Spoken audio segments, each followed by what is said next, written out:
যারা অভিযুক্ত, যারা টেন্টেড, তাদের আশ্রয়স্থল শুধু নয়, তাদের একটা ইমিউনিটি পাওয়ার জায়গা কি এই ঋতব্রত শিবিরটা হয়ে যাচ্ছে? এই তালিকায় নির্মল ঘোষ শুধু নয়, আরও একজন দোর্দণ্ড প্রতাপ নেতা, তার নামও রয়েছে, এবং তিনি হচ্ছেন অনুব্রত মণ্ডল। একটা সময়ে বীরভূমে বাঘে গরুতে একঘাটে জল খেত যার নামে, তিনি ঋতব্রত তৃণমূলের নাম শুধু লেখাচ্ছেন না, তিনি একই সঙ্গে একেবারে জেলার দায়িত্ব তার উপরেই কিন্তু ছাড়ছে ঋতব্রত তৃণমূল। এবং এই নিয়ে প্রথম প্রতিক্রিয়া এবিপি আনন্দে অনুব্রত মণ্ডলের, কি বলছেন? সিদ্ধান্ত হয়েছে যে ঋতব্রত বন্দ্যোপাধ্যায়ের যে তৃণমূল, সেইখানে বীরভূমের দায়িত্ব, সভাপতির দায়িত্ব আপনি সামলাবেন। আপনার প্রতিক্রিয়া? আমি তো আগেও ছিলাম, বরাবরই ছিলাম, জেল থেকে আসার পরও ছিলাম। তারপরে সরালো, কেন সরালো বলতে পারবো না। আবার হলো দলের হয়ে কাজ করবো। একটু মমতা বন্দ্যোপাধ্যায়ের সঙ্গে আপনার সম্পর্ক এ বহু চর্চিত বিষয়, নতুন করে মধুর সম্পর্ক ছিল। এই সম্পর্ক কি করে ভাটা পড়লো সেটা মমতা ব্যানার্জি বলতে পারবে, আমি বলতে পারবো না। আমার সঙ্গে দিদির সম্পর্ক এখনো ভালো। মানে এই সিদ্ধান্ত আপনাকে নিতে হলো? আমি তো তৃণমূল দল করছি। মমতা বন্দ্যোপাধ্যায়ের সঙ্গে সুযোগ হলে কথা বলবেন? উনি কথা বললে আমি কথা বলবো, কথা বলতে আপত্তি কি আছে? আর প্রথম কথা হচ্ছে তৃণমূলের সংগঠন ভালো আছে। আমি জানি না কেন এটা করলো। জেলে যখন ছিলাম তখন ওই জেলা প্রেসিডেন্ট ছিলাম, তারপর ওই কোথায় আইপিএক রাখাল বাগালরা চলে এলো, এই দলটাকে শেষ করে দিল। খেয়াল রাখবেন, এই অনুব্রত মণ্ডল কিন্তু একেবারে তার পাশে প্রথম দিন থেকে মমতা বন্দ্যোপাধ্যায় ছিলেন। এই 2014 পর্যন্ত এই কথা বলেছিলেন যে ভালো সংগঠক, তার পাশে আমি একদম শেষ পর্যন্ত থাকব।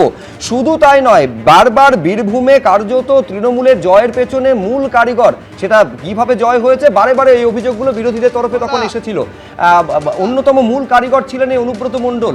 এই অনুব্রত মণ্ডলের বিরুদ্ধে যখন পুলিশকে বোমা মারা থেকে শুরু করে পুলিশ কর্তার স্ত্রী এবং মায়ের নামে সম্প্রচার অযোগ্য ভাষায় যখন রীতিমতন হুমকি দিচ্ছেন, তখনও তার বিরুদ্ধে কোনো কড়া ব্যবস্থা তৃণমূল কংগ্রেসের তরফে নেওয়া হয়নি। এখানে অনুব্রত মণ্ডল শেষ পর্যন্ত মমতা বন্দ্যোপাধ্যায়ের হাত ছাড়ছেন প্রদীপ চট্টোপাধ্যায়। তার মানেই বোঝা যাচ্ছে যে ঋতব্রত বন্দ্যোপাধ্যায় যে তৃণমূল কংগ্রেস, সেটাকে আর ভালো তৃণমূল কংগ্রেস বলার কোনো দরকার নেই। তার কারণ তৃণমূল কংগ্রেসের যত দাগি, যত টেন্টেড, যাদের নামে অভিযোগ, সব অভিযোগ তারা সব ঋতব্রত বন্দ্যোপাধ্যায়ের লিডারশিপে তৃণমূল কংগ্রেসের নাম নিয়ে, প্রতীক নিয়ে লড়াই করার চেষ্টা করছে। দুটো জিনিস গুরুত্বপূর্ণ। এক, যে মমতা বন্দ্যোপাধ্যায়ের নেতৃত্বে যে তৃণমূল কংগ্রেস, তার ওপরে তৃণমূল কংগ্রেসের লোকজনদেরই আর ভরসা নেই, তাই তারা ছেড়ে দিচ্ছেন। এবং মমতা বন্দ্যোপাধ্যায়ের নেতৃত্বের যে তৃণমূল কংগ্রেস, তার আর ফিরে আসারও কোনো সম্ভাবনা নেই। দ্বিতীয়, এই যে তৃণমূল কংগ্রেসের নামে একটা বি টিম তৈরি হচ্ছে, সেটা কিন্তু খুবই দুর্ভাগ্যজনক যে তারপরেই দেখা যাবে যে হয়তো তারা মার্চ করে যাবে বিজেপির সঙ্গে, কারণ প্রতীক পাচ্ছে না, কি নাম হবে। আমরা এনসিপিআই এর কথা শুনছি, তারা মার্চ করতে যেতে পারে বিজেপির সঙ্গে। ফলে বিজেপি একটা আশার কথা শুনিয়েছিল, আশার রাজনীতির কথা শুনিয়েছিল, মানুষের মনে আস্থার জায়গা তৈরি করেছিল, কিন্তু মাত্র 2 মাস পরেই কেন তাদেরকে এই টেন্টেড তৃণমূল কংগ্রেসদের জায়গা দিতে হচ্ছে? তৃণমূল কংগ্রেসের মধ্যে বুদ্ধিদীপ্ত বা বৌদ্ধিক লোকজন, তাদেরকে আজকে বিজেপিকে কেন পুরস্কার দিতে হবে? বিজেপিকে তো মানুষ ভোট দিয়েছে তৃণমূল কংগ্রেসকে রিজেক্ট করে। ফলে তৃণমূল কংগ্রেসের যারা আছেন নেতৃত্ব, তারা তৃণমূল কংগ্রেসের সমস্ত খারাপের সঙ্গেও আছেন, সমস্ত ভালোর সঙ্গেও আছেন। তাহলে আজকে এই ধরনের যে জায়গা, যেটা আপনি সঠিকভাবে বলছেন যে শ্যাম সিকবাল যে ভেঙে পড়লো, গো ডাউন, তারপরে তখন আমরা ভাবছিলাম যে ফিরহাদ হাকিমের বিরুদ্ধে কেন তদন্ত হবে না, কেন তাকে জেলে নিয়ে যাওয়া হবে না। এই যে যত নাম বলেছিলেন মুখ্যমন্ত্রী শুভেন্দু অধিকারী, তাদের বিরুদ্ধে তদন্ত আজকে যদি না হয়, আমি বলছি 2 মাস হয়েছে বিজেপি সরকারের, কিন্তু মানুষের আস্থা চলে যেতেও বেশি টাইম লাগবে। দেখুন, রাজনীতির সম্ভাবনার শিল্প বলছেন, কিন্তু যে কথা বলছেন এই ঋতব্রত তৃণমূল একটা সময় বিজেপির সঙ্গে মার্জ হয়ে যেতে পারে, এই সম্ভাবনার কথা মনে হচ্ছে? এই সমস্ত সম্ভাবনা ওনার অলিক কল্পনা, ওই নিয়ে আমি কিছু বলবো না। কিন্তু মমতা বন্দ্যোপাধ্যায় কয়েকদিন আগে মমতা বন্দ্যোপাধ্যায় বিক্ষুব্ধ যারা, তাদেরকে আহ্বান জানিয়েছিলেন যে আপনারা সব কিছু ভুলে গিয়ে চলে আসুন আমার সঙ্গে। তাছাড়া বলেছে হয় বিজেপি করুন, না হলে তৃণমূল করুন। এবার সবাই বিজেপিতে যাচ্ছে, মমতা বন্দ্যোপাধ্যায়ের কথা শুনে বিজেপিতে যাচ্ছে, আপনারা দিচ্ছেন। এটা ভুল হচ্ছে। তাহলে কি বিরোধী দলটা যারা করছে তারা কি করছে? তারা তো তৃণমূলই করছে, দিনের শেষে তারা তৃণমূলই আছে, তারা স্পষ্ট বার্তা দিচ্ছে যে আমরা তৃণমূলে আছি এবং আমরা মমতাকেই চাইছি। তার মানে তাদের যে বেশ, বেশ, আমি অনির্বাণের কাছে আসার আগে ঋতব্রত বন্দ্যোপাধ্যায় কি বলছেন দ্রুত দেখব। তারা অভিষেক ব্যানার্জি, আলিপুরদুয়ার শ্রী বিনোদ মিঞ্জ, জলপাইগুড়ি শ্রীমতী মহুয়া গোপ, দার্জিলিং শ্রী রঞ্জন সরকার, উত্তর দিনাজপুর শ্রী সন্দীপ বিশ্বাস, দক্ষিণ দিনাজপুর শ্রী আনিসুর রহমান, মালদা শ্রী প্রসূন বন্দ্যোপাধ্যায় প্রাক্তন আইপিএস, জঙ্গিপুর শ্রী ইমানি বিশ্বাস, মুর্শিদাবাদ শ্রী অপূর্ব সরকার ডেভিড, কৃষ্ণনগর শ্রী জেবের শেখ, রানাঘাট শ্রী দেবাশিস গাঙ্গুলি, বসিরহাট শ্রী বুরহানুল মুকাদ্দিম লিটন, যাদবপুর ডায়মন্ড হারবার শ্রী শুভাশিস দাস, সুন্দরবন শ্রী গণেশ মণ্ডল, দক্ষিণ কলকাতা শ্রী দেবাশিস কুমার, উত্তর কলকাতা শ্রী সন্দীপন সাহা। এখন প্রশ্ন হচ্ছে, এভাবে ভাঙন হতে হতে হতে হতে হতে একটা সময় কালীঘাট তৃণমূল ইতিহাসের পাতায় চলে যেতে পারে বলে প্রদীপ চট্টোপাধ্যায়ের মনে হচ্ছে, একমত হবেন অনির্বাণ?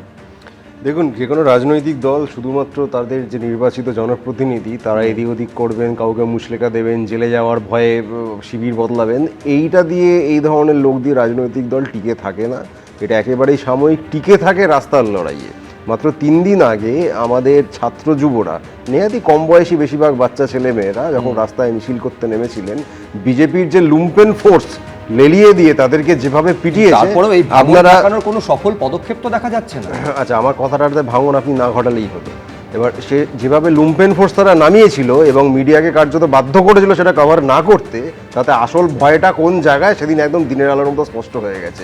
আমি এই মুচলেকা তৃণমূলদের বলবো, কলকাতার রাজপথে একটা মিছিল বের করে দেখান, সেখানে কটা লোক হয় আর সেখানে বিজেপি কতটুকু প্রতিরোধ করে, সেটাতেই বোঝা যাবে যে আসলে দল কাদের টিকে আছে এবং কাদের টিকে থাকবে। একটা জিনিস স্পষ্টভাবে আবারও বলছি, মানুষের সমর্থন, বিজেপি বিরোধী যে জনগণ তাদের সমর্থন মমতা বন্দ্যোপাধ্যায়ের সঙ্গে রয়েছে। আমরা রাস্তার লড়াইয়ে আছি, রাস্তার লড়াই একেবারে রাস্তার লড়াইতে অনির্বাণরা আছেন বলছেন, কালীঘাট তৃণমূল আছে বলছে, কিন্তু পাশাপাশি এটাও ফ্যাক্ট হচ্ছে যে সেই ভাঙনটা আটকানোর মতন কোনো সক্রিয় বা সদর্থক বা কার্যকরী পদক্ষেপ এখনো পর্যন্ত দেখা যাচ্ছে না। ভাঙনটা কিন্তু সমানভাবে হয়ে চলেছে, যেটা বিরোধী শিবিরের ক্ষেত্রে নিঃসন্দেহে একটা নেতিবাচক দিক। আর এদিকে ঋতব্রত তৃণমূলের তরফে তাদের প্রথম কর্মসূচির কথাও ঘোষণা করা হয়েছে। 21শে জুলাই হবে তাদের প্রথম কর্মসূচি এবং ঋতব্রত বন্দ্যোপাধ্যায়ের দাবি এ বিষয়ে প্রশাসনিক অনুমতি বা পুলিশের অনুমতি তারা পেয়েছেন। আমি এইখানে দর্শকদের সামনে রাখবো যে নির্মল ঘোষ তিনি যে আজকে যোগ দিলেন ঋতব্রত তৃণমূলের এই বৈঠকে, তা নিয়ে ঋতব্রত বন্দ্যোপাধ্যায় কি বলছেন দেখুন।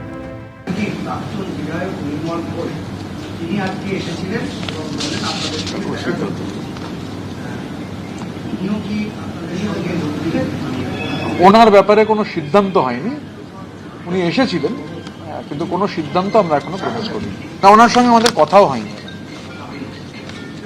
উনি যার কথা বলছেন তার সম্পর্কে কোনো সিদ্ধান্ত গৃহীত হয়নি, আমরা কোনো আলোচনা করিনি। তিনি এসেছিলেন। এই অবস্থায় নির্মল ঘোষের বিরুদ্ধে তদন্তের গতি শ্লথ হবে কিনা তা নিয়ে বিভিন্ন মহল থেকে প্রশ্ন উঠছে, কিন্তু বারুইপুর কাণ্ডে তদন্ত যে জোর গতিতে চলছে এবং আজকে গিয়ে ফের কড়া বার্তা দিয়ে এসেছেন রাজ্যের মুখ্যমন্ত্রী। এবিপি আনন্দ, এগিয়ে থাকে, এগিয়ে রাখে।